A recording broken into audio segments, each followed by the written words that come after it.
April 18, 1947. Bratislava prison. Jozef Tiso, aged 59, walked toward the gallows. The Catholic priest who had ruled Slovakia now faced execution. Just 5 years earlier, the same man had celebrated Mass on Sundays and signed deportation orders on Mondays. He was responsible for sending more than 70,000 Jews to Nazi extermination camps. On the night before his execution, he still considered himself a martyr for the Slovak nation. Why did a Catholic priest order genocide? How did a religious leader become a war criminal? And what did he say in his final hours that was so chilling? Stay until the end if you have the stomach to see what happened to him. Before we begin, we are working toward a goal of 1 million subscribers. It may seem a long way off, but with your help, we can get there. Subscribe now, leave a like, and become part of this story. The priest who became a dictator. Origins. Jozef Tiso was born on October 13, 1887, in the town of Bicsa, in what is now Slovakia, then part of the vast multi-ethnic Austro-Hungarian Empire. The son of a local butcher, he grew up in a modest home where the Catholic faith was the backbone of daily life. His family was deeply religious, and from an early age, Tiso was shaped by an environment of strict morality and traditional values. Young Jozef spent his childhood attending Mass, studying, and performing the disciplined work expected of any child raised according to the teachings of the Church.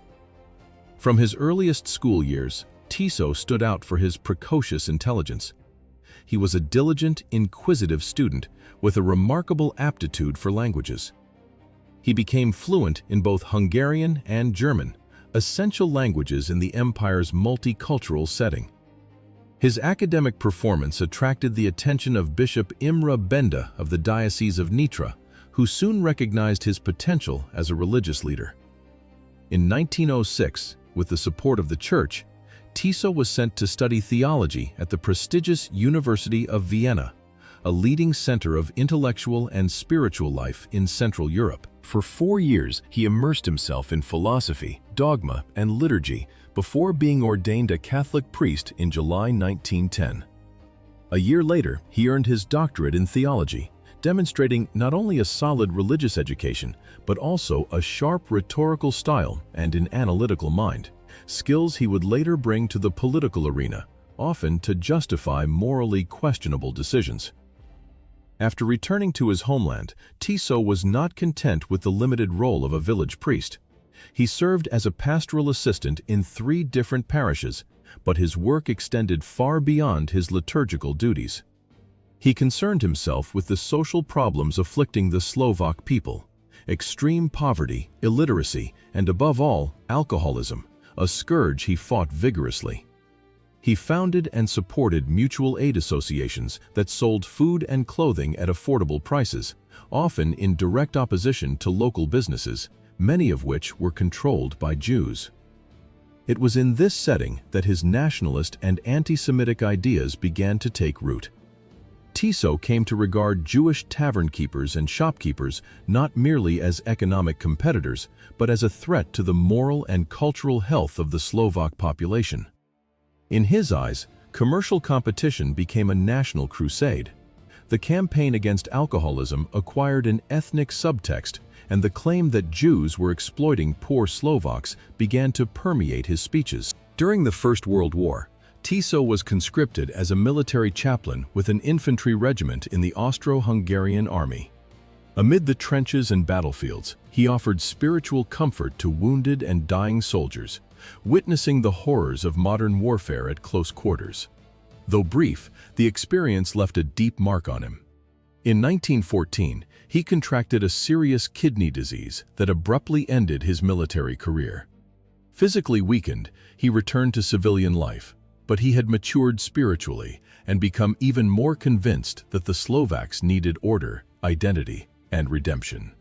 The collapse of the Austro-Hungarian Empire in 1918 and the end of the First World War redrew the borders of Central Europe.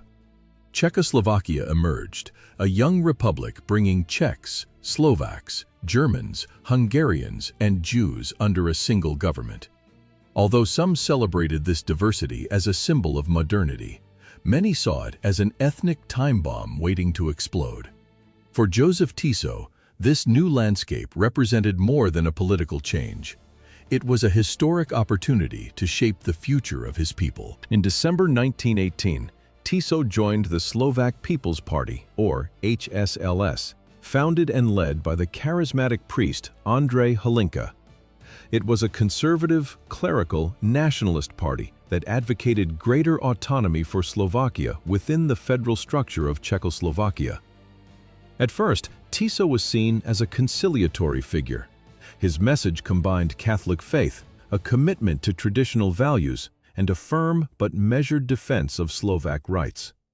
With his sharp intellect, rhetorical skill, and understated charisma, he quickly rose through the party's ranks. He became one of its most respected speakers, attracting attention not only for his eloquence, but also for his strong academic background and the sense of moral conviction he projected. In 1927, he was appointed Czechoslovakia's Minister of Health and Physical Education, a post he held with conspicuous restraint. Rather than enjoy the privileges of office, he surprised his colleagues by refusing the government department offered to him and choosing instead to live in a Franciscan monastery in Prague, amply in keeping with his priestly identity. Tiso's standing continued to rise. In 1930, he was appointed the party's deputy chairman, becoming Andrej Hlinka's right-hand man and a central figure in Slovak politics. When Hlinka died in August 1938, there was no longer any doubt about who would succeed him. Tiso was the natural choice, respected, experienced, and deeply committed to the party's ideals. But what followed would radically transform the course of his life. Europe stood on the brink of an abyss, and Jozef Tiso would soon be known not merely as an influential priest, but as a head of state aligned with one of the darkest forces in modern history, the Nazi collaborator. The Munich Agreement and the puppet state. The year 1938 marked a dramatic turning point for Europe and for Jozef Tiso. Nazi Germany, increasingly bold and aggressive, began openly demanding the return of the Sudetenland, a strategically important region of Czechoslovakia with a large ethnic German population. Hitler's expansionist rhetoric was gaining momentum, while the Western powers, still haunted by the trauma of the First World War, desperately sought to avoid another large-scale conflict. In September, the leaders of the United Kingdom, France, Italy, and Germany met in Munich. There they signed the infamous Munich Agreement, a pact that, under the promise of peace, handed the Sudetenland to the Third Reich. Czechoslovakia, the country most directly affected, was not even invited to the negotiations. Against its will, it was broken apart in the name of an illusory pain. When Neville Chamberlain returned to London, he triumphantly declared, "I have secured peace for our time." But that fragile peace would prove short-lived. It lasted less than a year. The agreement had a devastating impact on Czechoslovakia. The country's international humiliation led its democratic leaders to resign, while President Edvard Benes went into exile. In the political vacuum that followed, Slovakia, until then subordinate within the federal structure, gained unprecedented autonomy. Against this backdrop of confusion and uncertainty, Jozef Tiso, now firmly established as leader of the Slovak People's Party, emerged as the central figure in Slovakia's new political landscape. Tiso was adept at manipulating public fear. He knew how to exploit chaos. In a time of instability, a charismatic leader espousing religious nationalism seemed to offer the order a frightened population craved. But his opportunity to consolidate power was soon dealt a severe blow. In November 1938, the First Vienna Award, imposed by Germany and Italy, gave Hungary control of southern Slovakia, a vital, densely populated region rich in resources. The territorial loss not only damaged the economy and altered the political geography of the fledgling Slovak state, but also undermined Tiso's authority among his own supporters. To retain his influence, he had to act, and quickly. The response was to channel the nation's frustration toward an old and convenient target: the Jews. Increasingly immersed in the anti-Semitic rhetoric sweeping across Central Europe, Tiso authorized the crackdown. Under his leadership, Slovak authorities began identifying, isolating, and deporting Jews they deemed undesirable, especially in the territory recently ceded to Hungary. Within days, thousands of families were torn from their homes, often without warning, and forced to walk into the unknown. They were abandoned in hostile areas with no support or protection, burdened only by exclusion and fear of what lay ahead. The deportations of November 1938 were not merely administrative measures. They marked the beginning of a perverse logic, the first visible turn of the genocidal machinery that was drawing closer, and a grim forewarning of the extermination policy that would spread in the years ahead. Until then, many had regarded Tiso as a devout nationalist leader. Now he revealed a darker side: cold, ruthless, and willing to sacrifice innocent people to keep his political base intact. On March 14, 1939, the transformation was complete. With the final collapse of the Czechoslovak state, Tiso was officially appointed Prime Minister of the newly proclaimed First Slovak Republic. The following day, German troops crossed the border and occupied the rest of Czechoslovakia, openly violating the Munich Agreement. The false promise of peace crumbled before the Reich's relentless advance. Now formally independent, Slovakia became a de facto puppet state of Nazi Germany. Under Tiso, a one-party dictatorship was established, modeled on the fascist regimes of the era. Religious nationalism merged with political obedience to Berlin.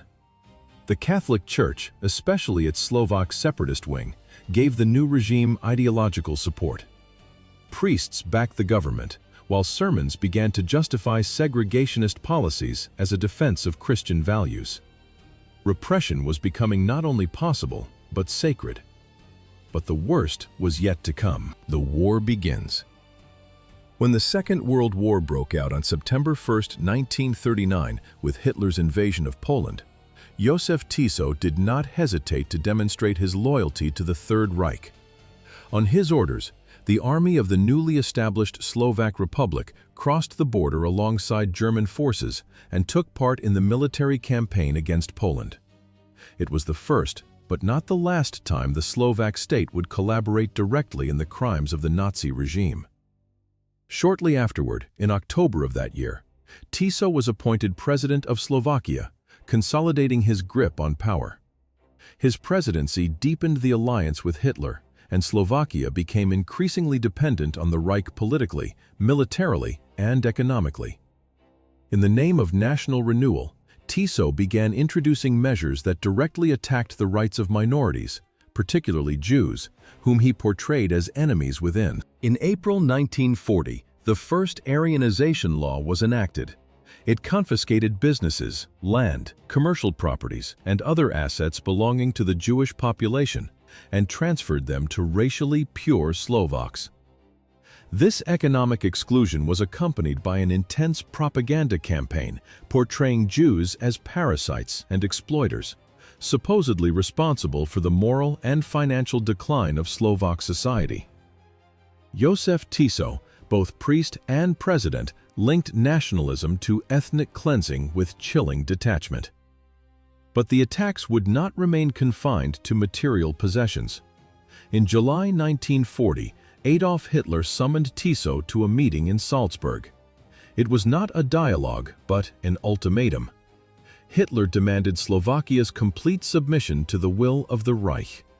He warned that if Tiso failed to comply fully, Germany would allow Hungary, which had already annexed parts of Slovak territory, to advance even farther.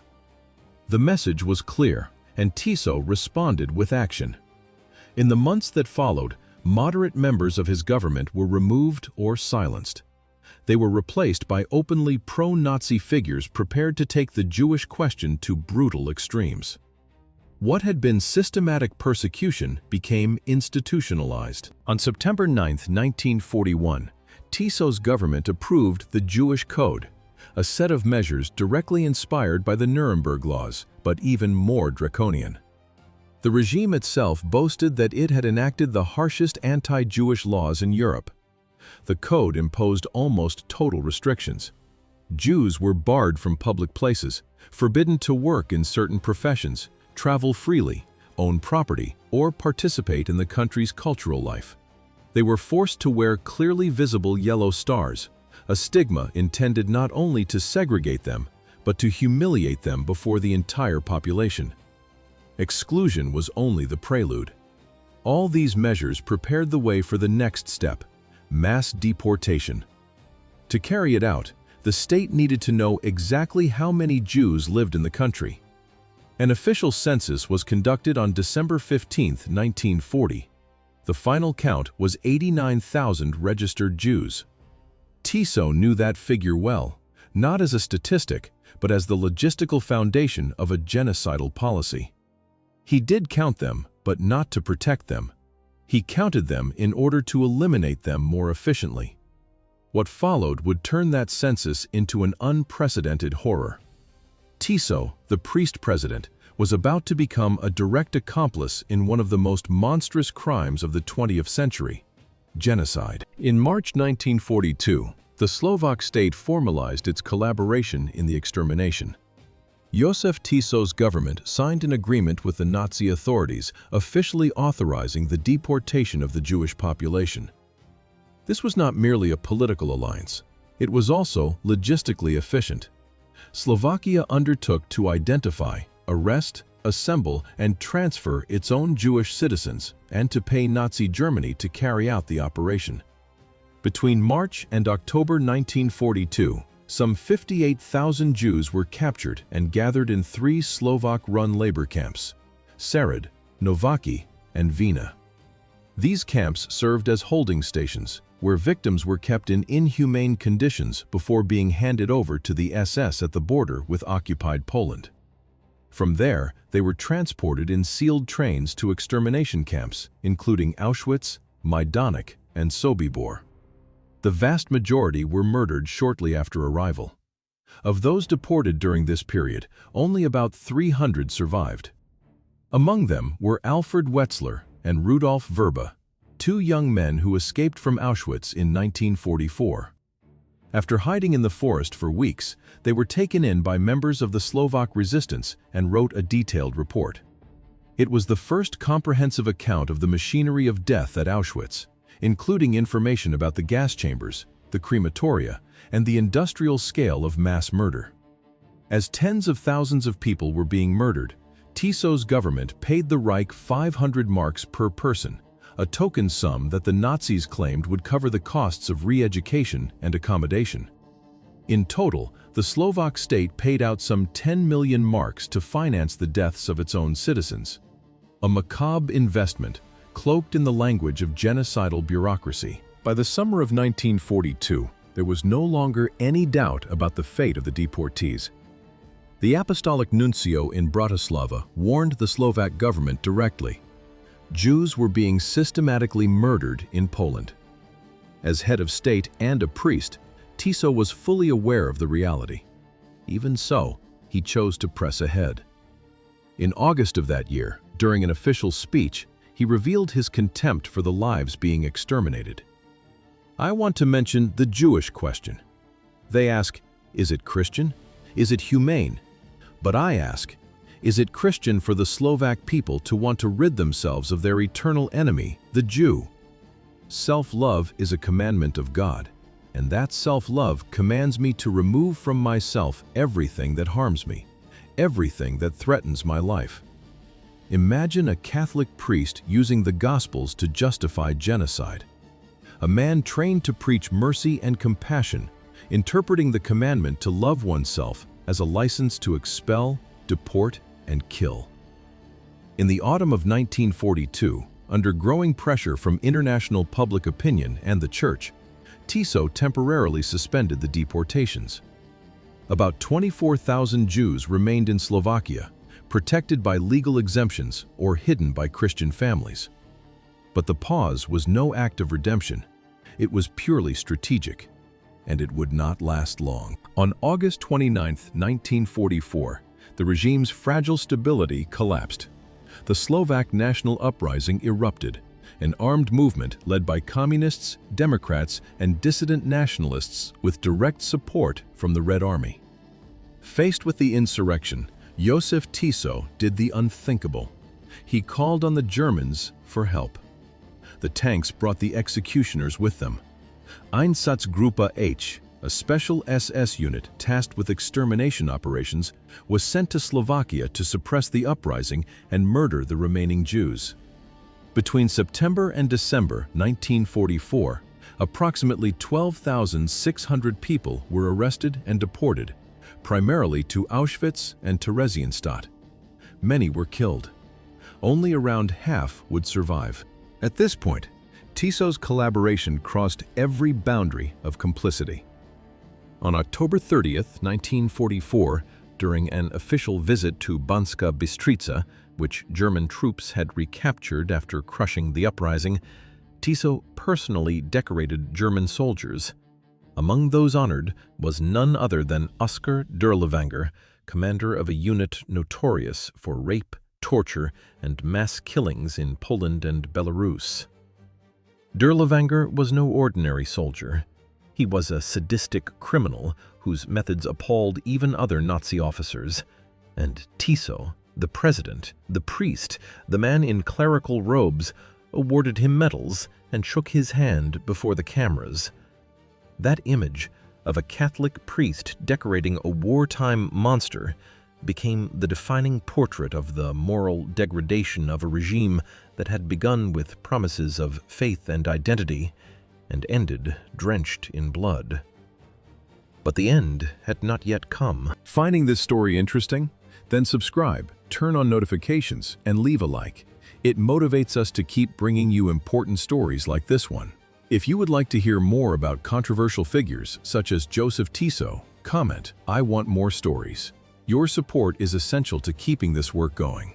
Now take a deep breath as we discover how Tiso's story ends. The fall, capture, and trial. With Nazi Germany facing imminent defeat and the Red Army advancing relentlessly across Slovakia's borders, Jozef Tiso made his final choice: escape. Rather than remain in the country he had helped plunge into ruin, where he had led a regime allied with Nazi Germany, he abandoned everything. Wearing a priest's cassock and carrying forged papers, he fled to southern Germany, hoping to disappear amid the rubble of the collapsing Third Reich. He assumed the name Dr. Joseph Taborski and tried to erase the traces of his past. But the past, as always, exacted its price. In June 1945, less than 2 months after the official end of the war in Europe, Tiso was captured by American troops in Bavaria. Detained alongside hundreds of fugitives from the Nazi regime, his identity was confirmed without much difficulty. In October of that year, he was extradited to Czechoslovakia, a devastated nation struggling to rise from the rubble with one non-negotiable commitment: justice. Jozef Tiso's trial began on December 2, 1946, before the National Court in Bratislava. This was no ordinary case. It was the trial of a religious leader who had become a direct accomplice in the Holocaust. It was also a reckoning with a national wound, the painful realization that part of the Nazi barbarity had been planned and carried out by Slovaks against Slovaks.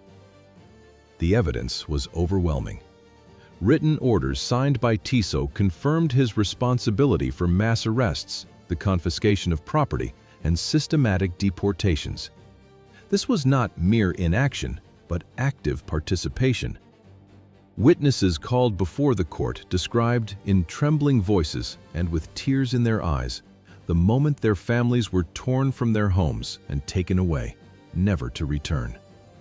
Some presented objects left behind, unsent letters, and names erased from school records, silent echoes of a tragedy that was still painfully alive. The most harrowing moment came when the court screened footage from the extermination camps. Authentic images filmed after the liberation of Auschwitz and other sites showed piles of corpses, starving children, and women bearing the marks of torture, scenes impossible to forget. According to the prosecutor, Tiso remained impassive. He lowered his eyes, stared at the floor, and looked away, but never at the screen. Not once did he show shock, sorrow, or remorse. When asked whether he regretted his actions, he refused to ask for forgiveness.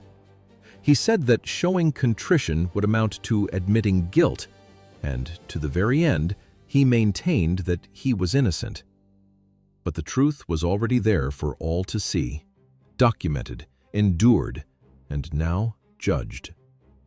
On April 15, 1947, the National Court found Jozef Tiso guilty of crimes against peace, war crimes, and crimes against humanity.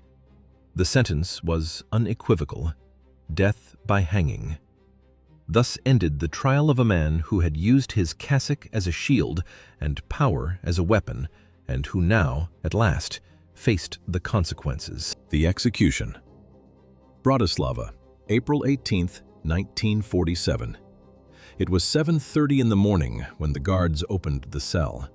Calmly, Jozef Tiso rose from his wooden bed without hesitation. He wore his black clerical cassock, the same one he had worn so many times at the altar, at weddings, masses, and funerals. But that day, it was not a symbol of faith. It was a cruel irony. It would be his last garment, the clothes in which he would go to his death. His steps through the prison's cold corridors were steady and silent. The guards escorted him without speaking. The man who had once addressed crowds in a resonant voice was now walking to the gallows, with only the sound of boots and jangling keys filling the air. The day before, Tiso had received a handful of visitors. Without showing any remorse, he declared himself a martyr of the Slovak nation. He did not see himself as a criminal, but as a betrayed patriot, a leader wronged by those who had failed to understand his mission. When he reached the gallows, Tiso showed no emotion. He climbed the steps slowly but resolutely. He did not falter, weep, or beg for forgiveness, nor did he ask anyone to intercede for his soul. His final words were spoken in an almost inaudible voice, a brief prayer in Slovak, addressed to a God who, at that moment, seemed absent, a God who perhaps no longer recognized that priest as one of his children. According to contemporary newspapers, the execution lasted 7 minutes. At 7:37, Jozef Tiso was officially pronounced dead. He was 59 years old. So ended the life of a man who, for years, had preached love and compassion in the name of faith, yet behind the scenes of power had organized policies of persecution, hatred, and death. A man who exchanged the pulpit for the cabinet, the altar for the palace, and the Bible for deportation lists. The most disturbing aspect of Tiso's legacy remains the visceral contradiction between what he represented and what he practiced. As a Catholic priest, he was supposed to embody compassion, care for the oppressed, and moral integrity. Instead, he betrayed his calling, subordinating Christian values to the ruthless logic of extreme nationalism. His cassock became a disguise, his faith a weapon. He spoke of salvation while condemning others. He recited the Gospels while signing documents authorizing trains packed with families to depart for the death camps. He invoked the name of God to justify policies of exclusion, segregation, and extermination. He fused theology with ideology until the two could no longer be separated. Tiso was more than a collaborationist politician. He became the embodiment of a dark phenomenon: the corruption of religion by power. He stands as a symbol of how spiritual leaders who exchange ethics for blind obedience to destructive ideologies can become accomplices or architects of absolute evil. Following his execution, the Czechoslovak government feared that his grave might become a shrine for sympathizers and decided to bury him in secret. But the location did not remain hidden for long. His followers identified the site, and decades later, his remains were exhumed and transferred to the cathedral in Nitra, where he had served as a priest. Today, in certain nationalist circles, Tiso is still honored as a hero, a saint, or a martyr for the faith. But history, with its archives, testimonies, and scars, leaves no room for illusion. Jozef Tiso was a war criminal, a man who used faith as a veil for hatred and delivered his own people, his own compatriots, into the Nazi machinery of extermination, knowing exactly what would happen to them. His trial was not revenge. His sentence was not a mistake. His execution was not martyrdom. It was justice. So, what did you think of today's story? Jozef Tiso was a priest, a president, and an accomplice in one of the darkest chapters of the 20th century. Share your thoughts in the comments. Do you see him as a traitor, a fanatic, or simply another pawn in the brutal game of war? Thank you for watching to the end. Subscribe to the channel, leave a like, and turn on notifications so you do not miss any of the stories we have coming up. But do not go anywhere. Another video is appearing on your screen now with another true story that will leave you with plenty to think about.